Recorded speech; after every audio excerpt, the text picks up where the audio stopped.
Welcome to the Economy magazine at I-24 News, where we provide a daily view on the world markets and the global economy. I'm Natalie Ehrlich. Coming up today, Israel finds a surprising new energy resource.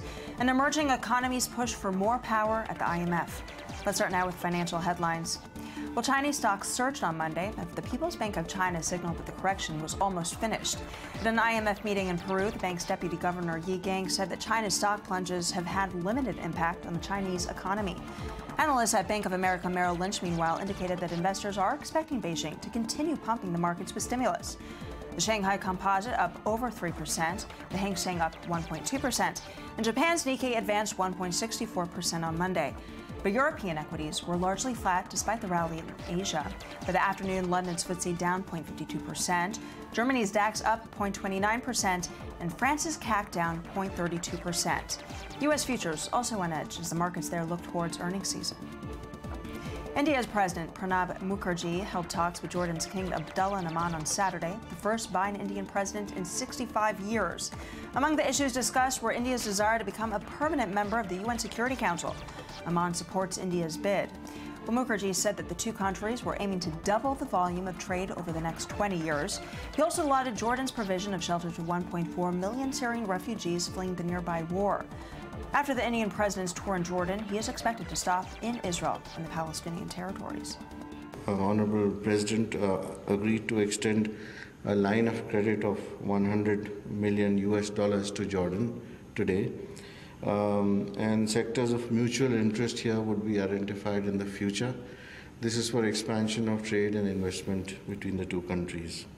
In Bolivia on Sunday, UN General Secretary Ban Ki-moon, as well as the Bolivian President Evo Morales, stressed the importance of tackling climate change and poverty. At the People's Conference on Climate Change, Morales urged nations to de-emphasize consumerism and embrace shared responsibility for the environment.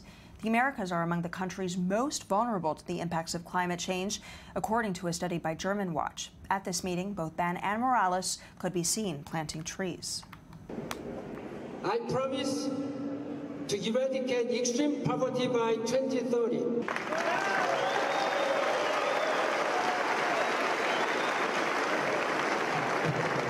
United Nations promise to achieve gender parity, gender equality by 2020, including indigenous people. At the IMF meeting in Peru, many of the world's central bankers urged the U.S. Federal Reserve to go ahead and raise rates. It's been almost a decade now without a rate hike. Once the Fed actually raises rates, that will make the U.S. dollar more attractive to global investors, and they are expected to leave emerging markets, leaving many of those countries' currencies weaker. Still, the uncertainty surrounding this move is reportedly leaving the number of emerging market banking officials on edge. We'll have more on the IMF later in the program. Well, Scottish economist Angus Deaton has been awarded the 2015 Nobel Prize in Economic Science. His work focuses on measuring poverty in the developing world as well as detriments to health in both rich and poor nations. The Royal Swedish Academy of Sciences announced a decision in Stockholm on Monday. Deaton is expected to receive a cash prize of some 8 million Swedish kroner. And jetting between Tel Aviv and Silicon Valley is about to get easier. United Airlines on Thursday announced it plans to launch a nonstop flight between Tel Aviv and San Francisco. The 3 new flights will begin on April 1st, just 4 months after American Airlines ends its nonstop service between Tel Aviv and Philadelphia. And for the many techies in Tel Aviv looking for the simplest way of getting to Startup Central, this is quite the reprieve. Well, earlier today, we had a discussion with the chief geologist at AFIC Oil and Gas. But first, let's take a look at the report about Israel's fledgling oil industry. The joke used to be that Moses wandered the desert for 40 years to find the only place in the Middle East without oil. But that joke may now be out of date.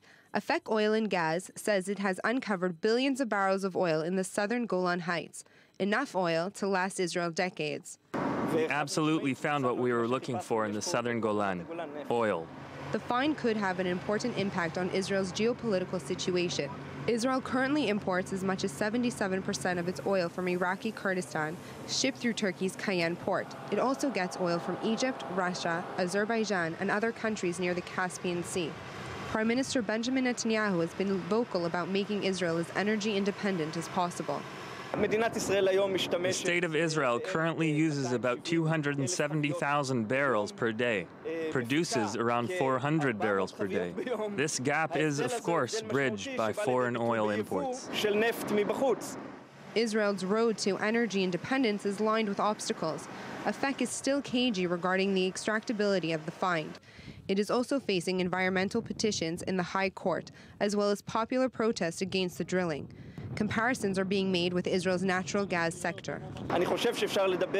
We are talking about the same scale as what is happening in the sea with Israeli gas. The company is talking about a significant find, one which will play an important role in the economy of Israel. Israel's gas seems poised to bolster the country's economy, but so far it has been mired in a sea of bureaucracy. Moody's just warned that Israel is in danger of losing its upside from its natural gas resources. AFEC can only hope that the oil flows more easily than the natural gas. Now we are joined on set by Yuval Bartov, the chief geologist at AFEC Oil. Thank you very much for being with us today. Thank you for having me. How much oil does Israel actually have there? So this is still unknown. We're still in the exploration phase, which means that we're drilling around the basin. We're trying to understand what are the subsurface volumes, and then we're going to have to go to the next step, which is trying to understand what capacity can be extracted. Well, you mentioned that of the oil that will be ultimately found, how much of it do you expect will be extractable?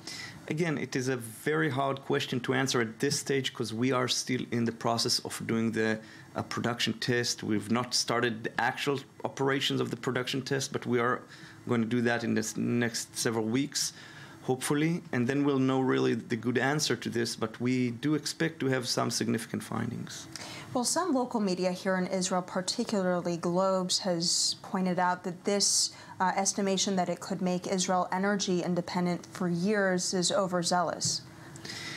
Well, so first of all, I don't think they know anything about what's going on there. Hardly we know, and we know the best. So we're still... The good answer to this is that we're still in that phase of looking, understanding. But again, I think from what we saw in the video before, and this is too very important to understand, we are looking at a significant discovery in the sense that what we see in the subsurface, the geological models that we've put together, that we've published before and talked about them, they do come to show us that this is a serious operation, this is serious potential. How we do it, what is the capacity that we can do it, what is the economic value of it per well, per volumes that we can extract. This is all very important question and critical, except that we are still in the early stage of the exploration, so we don't have the ability to answer those. Not because we don't know, but not because we don't want to know, but we really just didn't do the experiments right. All right, so at this point it's still unclear to say whether it could make Israel energy sufficient for years? Yeah, the answer to the flat answer to your question is yes. It's too early to say that. Having said that, we do have results that show that this is a significant subsurface finding, and therefore we take this finding as a serious thing, and we do hope that if all the other parameters of extraction would hold up, it will be very interesting, maybe even to that potential of what you just said, but it's a bit too early for us to, let's call it, open the champagne. Okay. Well, we'll be bracing for that champagne, but what needs to happen first before we can do that in terms of being able to develop this oil here? It's opening up this whole new industry. Right. So there's several, your question contains very heavy, let's say, considerations. The first thing of it is that we do need to first prove the resource. So we know what's going on in the subsurface. Part of the proving resource is to extract it and understand. That phase should happen in the next several weeks to several months, and we should be able to really know what's the value of the subsurface finding. Now, after that is concluded, there is a long stage of regulation of the government looking into it, deciding how they want to approach it, what is the path, what is the extraction path, what is the area that they want to extract, and how they're going to do it. So this is, and that usually takes quite a bit of time. So we're not seeing something that is going to happen within the next year or two. every operation like this, especially if it will be in a large scale, will take a long time. How could this impact the geopolitical position of Israel here in the Middle East? So I'm not a politician, I'm a geologist, and the flat answer to this is that I don't know. I can have an opinion as myself, as an Israeli, as just a citizen, and of course, obviously, Israel having an dependency on oil, no need of importing, has a significant value to it. How is it going to play in the Middle East role? I don't know. Well, thank you very much for providing this analysis. Very much appreciate it. Thank you very much. Moving on now, emerging market economies like China are now hoping to gain more power in the IMF. The director, Christine Lagarde, has pushed for reforms. However, the U.S. Congress maintains a veto on such a shift. Daniel Roth has the details. The International Monetary Fund has a challenge on its hands. The United States has been vetoing proposed reforms to give emerging economies a greater say in the multinational institution. In Lima over the weekend, the IMF sat down for their annual meeting where the issue was discussed. The first best solution is the ratification of the 2010 reform. And I very much hope that the United States will ratify this quota reform in the not too distant future and hopefully before the end of this year. China, the world's second largest economy, has less than 4% of the voting rights within the institution, hardly more than Italy, which has an economy 1/5 the size. The threat to the IMF has not yet swayed the Republican-controlled American Congress, though. They still refuse to lift their veto. In the meantime, we cannot just stand still and wait forever, so there is technical work which has been done. Facing the deadlock, Christine Lagarde has proposed alternative measures, including an ad hoc increase to quotas for emerging economies, changes that won't need American approval. Meanwhile, as the issue continues to sit on the table, the IMF faces a hit to their credibility as a stable institution. And for the stories we don't want you to miss, we are joined on set by Daniel Roth. Well, what did you bring today? First story, big story from the New York Times. It's still early in the presidential race. I know, it's still 2015, and the race is set for... It's hard to believe. I already feel like we're in 2016. Yes, it's still more than a year from the election, but there's already significant data coming out of this. So there's about 120 million households in the United States.